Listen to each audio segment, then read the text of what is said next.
Vamos falar de reforma protestante, completando agora 501 anos.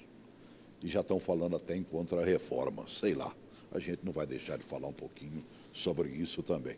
Para tratar deste assunto, eu estou recebendo aqui pastor de Brasília, né, Michel Augusto, ele teólogo, também advogado, ele é mestre em teologia, doutorando em teologia pastoral, diretor da Faculdade Teológica Reformada de Brasília, né? Pastor da Igreja Batista Reformada de Brasília, membro da Ordem de Ministério Batista. Seja bem-vindo ao nosso programa. É a primeira vez aqui, né, Michel Augusto? Celso, bom dia, boa tarde. Eu acho que é a terceira vez. É mesmo? Mas eu fico feliz de retornar aqui à emissora. Nós tivemos programa de TV aqui por um ano. Ah, certo. E também tivemos programa de rádio durante 7 anos. Eu lhe conhecia pela rádio, não lhe tinha visto pessoalmente. Eu lhe ouvia muito. Que legal. Bom, a reforma protestante precisa ser tratada anualmente porque tem bases fundamentais para a nossa crença que foram tratadas naquele período, né? A nossa igreja, eu assumi com 2 pessoas, foi um trabalho de plantação de igreja, e 17 anos, a partir do 3º ano da igreja, nós já começamos com um projeto de ensinar teologia, né? Então, nós já começamos a ensinar teologia de uma forma mais arcaica, mais simples, e em 2012 foi aberta a Faculdade Teológica, que hoje se chama Faculdade Teológica Reformada de Brasília, que hoje é uma faculdade que tem curso superior, pós-graduação, extensão, e agora nós fomos aprovados no EAD para estender para o Brasil a palavra de Deus. Sinceramente, a formação principal para um homem que se dedica ao ID de Jesus, né?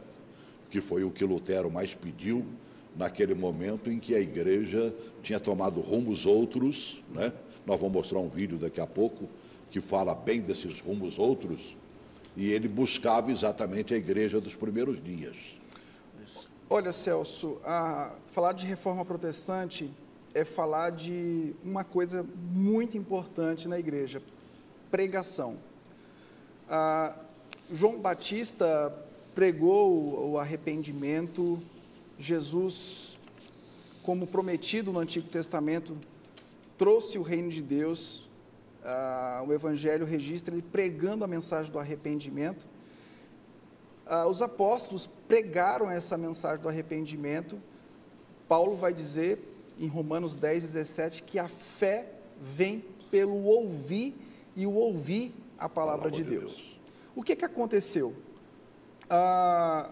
Os pais da igreja, chamado a era patrística, também tinha a pregação como foco, mas depois de Constantino, 313 depois de Cristo, e especificamente no ano 1050 para frente, a pregação do Evangelho, da fé, nos méritos da salvação em Jesus Cristo, exclusivamente na obra de Jesus Cristo, começou a se perder.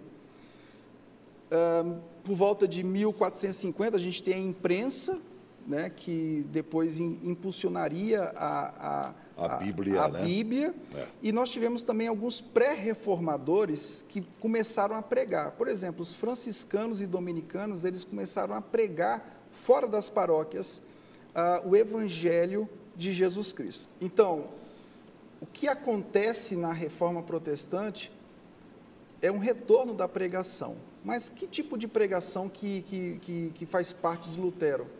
A pregação de que somente pelo mérito de Cristo na cruz do Calvário nós poderíamos adquirir a nossa salvação. O que aconteceu na Idade Média para a pregação se perder? Os elementos, os sacramentos da igreja começaram a sufocar a pregação. Bom, se a pregação, Paulo diz que em Romanos 10:17, que a fé vem pelo ouvir, o ouvir a palavra de Deus, e a pregação não acontece, a igreja pega os elementos dos sacramentos por intermédio da ação do sacerdote e incute na cabeça das pessoas que eles se tornaram intermediários de uma salvação, que poderia acontecer ou não. Então, na Idade Média, o que aconteceu foi que o povo perdeu a esperança da salvação.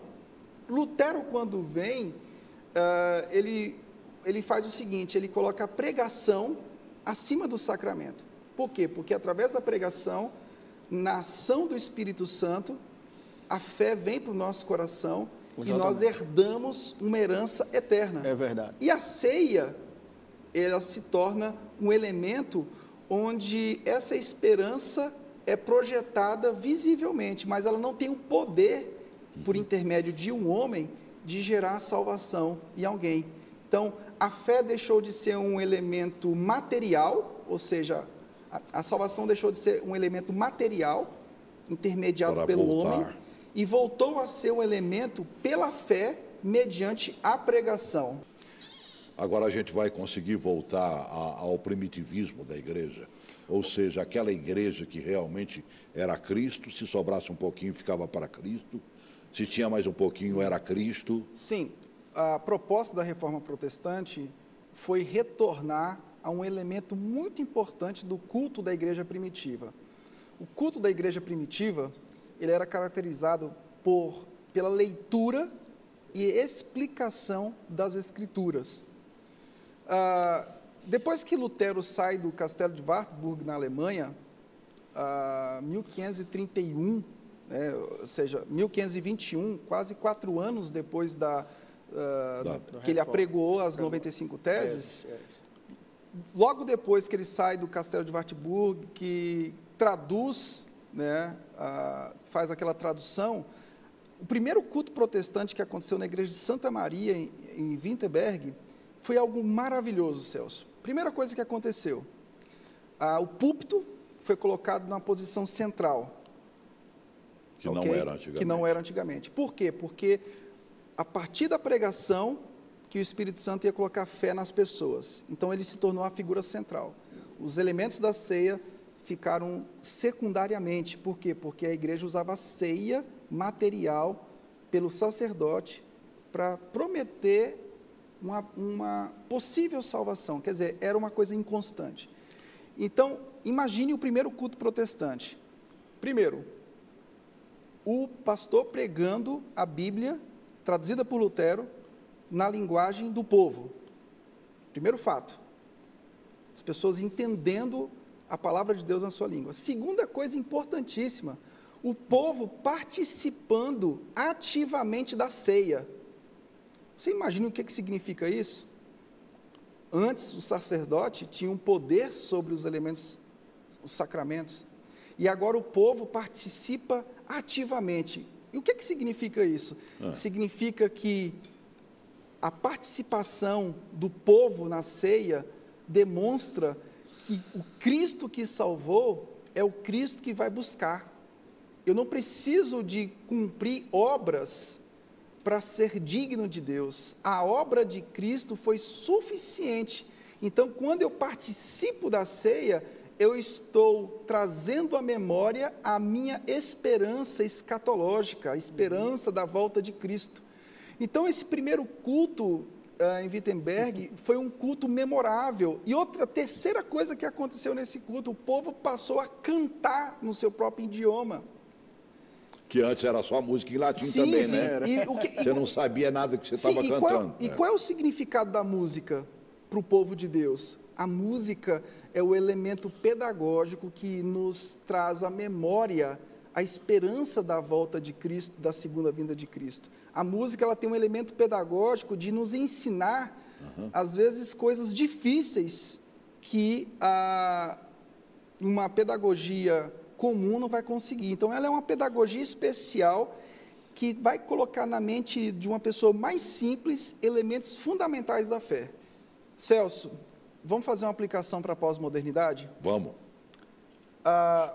Se na Idade Média a pregação foi substituída por elementos materiais e trocaram a fé individual, que é dada de graça por Jesus Cristo, na modernidade, o período áureo da modernidade, a pregação bíblica foi substituída por uma pregação de virtudes. E na pós-modernidade? A pós-modernidade, você que está me vendo aí, a gente vive quase que os mesmos problemas da Idade Média. A pregação da graça, do favor de Jesus Cristo, pelo mérito exclusivo dele, na cruz do Calvário, tem substituída por alguns penduricários. Então, nós temos indulgências pós-modernas. Quais são elas? Por exemplo, teologia da prosperidade, são indulgências pós-modernas. E outras questões que tomaram conta dos púlpitos brasileiros, gerando nas pessoas um tipo de pensamento que está muito longe do Evangelho. O Evangelho vai muito além do ter, o Evangelho vai muito além do se realizar. O Evangelho é o poder de Deus, por intermédio de Cristo, para a salvação de todo aquele que nele crê. Eu fico imaginando, meu Deus, um cidadão como Lutero falando o que falou. Naquele tempo, se hoje, por exemplo, a presença papal, né, é de suma importância, que bom que a igreja já tenha dado uma volta, Papa Francisco está aí para mostrar isso, que se busca uma nova vertente e tudo mais, né, um novo pensamento, uma nova ideia, possivelmente, mas eu fico imaginando naquele tempo bater de frente, tanto é que ele custou a vida, né? Pois é, a pós-modernidade revela muitos desafios. Da reforma nós extraímos 2 princípios, a doutrina da justificação pela fé e a palavra de Deus como regra de fé e prática. O que acontece na pós-modernidade, Celso, é que a fé evangélica não é baseada, a maior parte da fé evangélica não é baseada na justificação, nos méritos de Cristo. Existe uma meritocracia humana hoje muito forte, no sentido de que eu faço para alcançar a salvação. Isso não mudou muito. E o outro princípio é o da palavra de Deus, que deve ser o nosso fundamento de prática, de fé e de prática. Bom, diante desses 2 princípios, o que a gente vive hoje é algo chamado relativismo. A pós-modernidade, ela é dominada por 2 principais coisas, subjetivismo e relativismo. Primeiro, o subjetivismo, a palavra de Deus, ela pode ser palavra de Deus para você, mas para mim não. E quando eu digo isso, eu digo dentro do meio evangélico. Muitos no meio evangélico não adotam a Bíblia como regra de fé e prática. Então, a espiritualidade na pós-modernidade, ela é uma busca desenfreada pelo que Deus pode me dar. Então, a reforma, na minha opinião, ela tem que acontecer hoje na igreja evangélica. Se na Idade Média, na transição da Idade Média e período do renascentismo, a reforma foi necessária na igreja católica, hoje a reforma é extremamente necessária no meio evangélico. E eu tenho convicção que Deus está levantando novos luteros.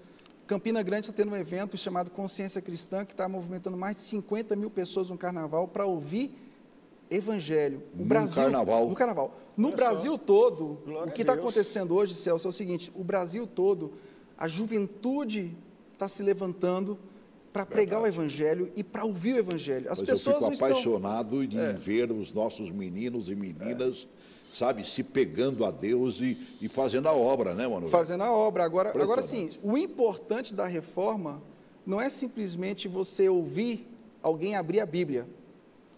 Não é você ouvir somente uma música, mas você precisa pregar a Bíblia de forma diligente, para que Cristo não fique abafado, e você precisa cantar as Escrituras, para que a sua canção não se torne simplesmente um clamor antropológico, um clamor por melhoria de vida. Dando a vida de Francisco de Assis, né?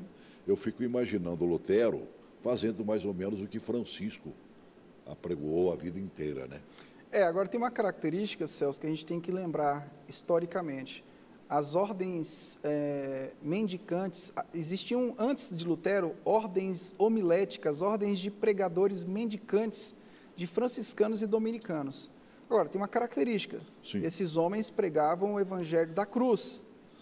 Se esses homens estivessem pregando hoje, eles não apoiariam um pluralismo de espiritualidades onde todas as religiões levam a Deus. Desculpe a minha santa ignorância. O que é o tal do evangelho da cruz e qual é o verdadeiro evangelho? O evangelho da cruz é o evangelho que você fala da salvação que vem pela graça, mediante a fé. Isto não é dom nosso, é dom de Deus. É o que diz Efésios 2:8. Sois salvos pela graça, Então, mediante esse é o a fé. caminho reto, então. Isso. E isso é um caminho que leva você a pregar isso. E isso é uma mensagem que confronta, porque é uma mensagem que a consequência da justificação pela fé, da justiça em Cristo, é uma vida em santificação. Ou seja, eu fui alcançado por Cristo e a consequência disso é uma vida que se torna que se identifica com Cristo. Então, a pregação pós-moderna, em muitos ambientes, é uma pregação que deixou frouxo esse aspecto de falar de quem é o mérito da nossa salvação e o que o salvo tem que fazer depois que é alcançado por Cristo. O salvo tem que ser igual a Cristo. Mas como é que você fala que um salvo tem que ser igual a Cristo em santidade diante de um mundo tão plural, diante de um mundo com diversidades e ideologias a cada dia mais destruidoras? Então, a mensagem do Evangelho, a verdadeira mensagem do Evangelho, ela aponta para Cristo, para os méritos de Cristo, e aponta para uma vida que tem que se identificar com Ele em sua santificação. Então, assim, eu não sei, me perdoe, mas eu quero ser honesto historicamente, eu não sei se as ordens franciscanas e dominicanas que tinham na Idade Média, que pregavam... Eu olhei a figura de Francisco de Assis. Eu não sei se essas ordens de pregadores podem ser comparadas com as ordens franciscanas atuais. Eu não sei, eu tenho minhas dúvidas pelo conteúdo. Então, não adianta eu pregar somente paz. Na modernidade, pregadores que se tornaram liberais, eles transformaram a mensagem do Evangelho em pregação da virtude. Então, Celso, não adianta eu levantar uma faixa, dizer paz, não adianta eu pregar virtudes, porque toda religião prega virtudes. O que nós temos que fazer é pregar distintivamente o Evangelho. Distintivamente. E para pregar distintivamente o Evangelho, você vai afrontar pessoas, vai confrontar. Verdade. É impossível que o Evangelho, Jesus disse que quem comigo não ajunta, espalha. Espalha, com certeza. E essa mensagem não é entendida hoje. Eu li um livro agora há pouco tempo, já li e reli, né, onde o autor traz exatamente a conscientização sobre a salvação. Sim. Que muita gente se diz salvo, mas continua fazendo tudo aquilo que fazia antes, né, Mara Velho? Verdade. Então, é isso que nós temos que bater. Sim. O salvo muda de vida, não muda, Sim. pastor? O primeiro passo é ser alcançado pela salvação. Eu não sou salvo pelo que eu faço. Paulo tratou do quê? Paulo tratou da fé. Por aquilo que você segue após a salvação. Sim, Paulo tratou da fé. Tiago tratou das obras. Então, a minha fé, eu não sou salvo pelo que eu faço, eu sou salvo pela fé. E a fé não é minha, a fé é mérito dele. Ok? Agora, pela minha fé, eu preciso me identificar. O que é fazer obras? Fazer obras em Tiago é cuidar dos órfãos e das viúvas nas suas tribulações e guardar-se a si incontaminado em relação ao mundo. Então, as obras envolvem santificação e envolve a evangelização com o cuidado dos menos favorecidos. Agora, o principal que a gente tem que entender é isso. Uma coisa conduz a outra. Claro. Uma coisa. Então, amar a Deus e amar o próximo. Eu fico imaginando como é que nós vamos corrigir o caminho. O caminho, Celso, eu sempre tenho falado isso. Eu tenho ensinado isso, pregado isso. O caminho começa pelo púlpito. A reformada igreja... Qual é o maior problema? Desculpa te interromper, mas me veio um negócio à cabeça. Não adianta, olha, o púlpito você prega, e aí eu já ouvi de muita gente dizendo, olha, faça o que ele manda, mas não faça o que ele faz. Não, eu digo quando... eu digo a reforma da igreja evangélica brasileira começa pelo púlpito, no sentido de que, através do púlpito, você tem que pregar a mensagem do evangelho. Então, um pastor, um líder que prega o evangelho de fato e de verdade e vive aquele evangelho, a igreja não tem como viver outra dimensão a não ser a dimensão de Cristo, porque na ação do Espírito Santo essa igreja vai ser salva, vai ser transformada e pela própria palavra vai ser confrontada a se tornar como Cristo é. Então, a reforma começa no púlpito justamente por isso, porque é a partir de quem está lá é que a coisa vai mudar. Por exemplo, Lutero não conseguiu mudar a Igreja Católica, porque a reforma não veio do Papa, a reforma veio de alguém inferior ao Papa. Então, quando eu digo que a reforma começa no púlpito... Foi contra o Papa. É porque é a partir da liderança que as coisas começam a mudar. Então, quem tem que mudar somos nós, líderes. Ok? Em algum caso ou outro que os liderados mudam e o líder não tem como recuar e acaba sendo acuado por uma atitude de protesto. Mas, assim, em raras exceções, os liderados conseguem fazer com que a igreja mude algum aspecto. Mas, assim, por isso que eu invisto muito em treinamento de pastores, nós investimos muito em treinamento de lideranças, porque são essas pessoas que vão realmente levar uma influência do evangelho para o povo. Eu vejo muitas pessoas que sofrem hoje, muitos liderados que sofrem, dizem o seguinte: rapaz, eu penso o evangelho, mas o meu líder não pensa conforme o evangelho, eu estou sofrendo até retaliações do meu líder. Então a gente chega à conclusão de que a mudança, ela precisa acontecer no púlpito. Ela precisa acontecer, porque de lá é que a coisa começa a andar. Sabe, a reforma realmente tem que continuar. Tem que continuar. Né? E ela continua. Agora, Celso, a gente poderia, em breves palavras, dizer também dos efeitos da reforma em vários ambientes, por exemplo, na educação, né?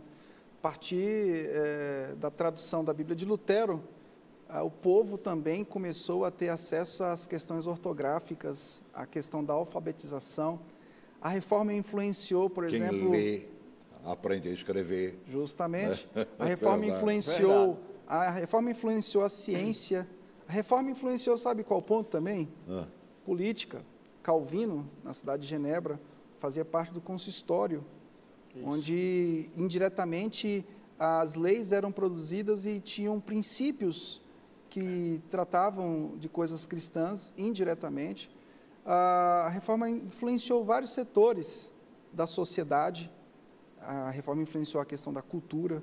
Então, a reforma protestante, a questão do direito, né, teve uma influência muito forte no direito.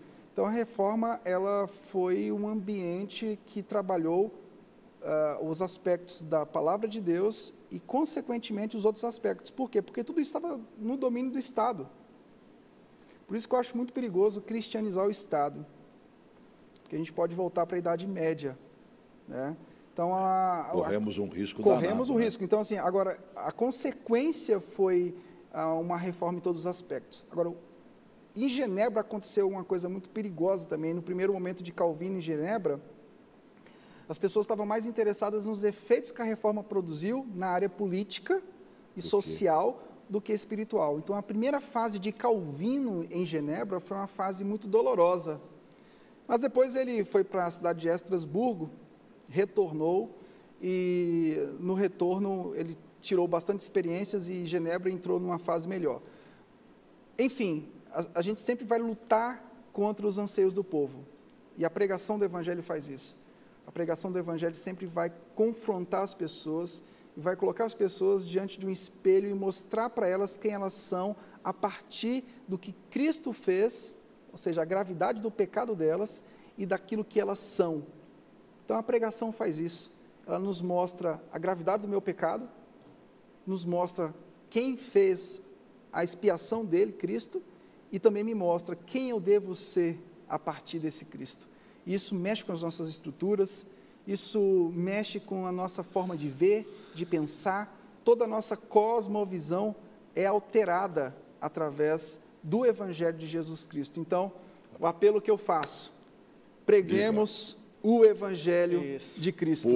Puro e simples, sem penduricários, sem teologias da prosperidade, sem coisas que simplesmente vai chamar a atenção das pessoas. Preguemos o Evangelho simplesmente.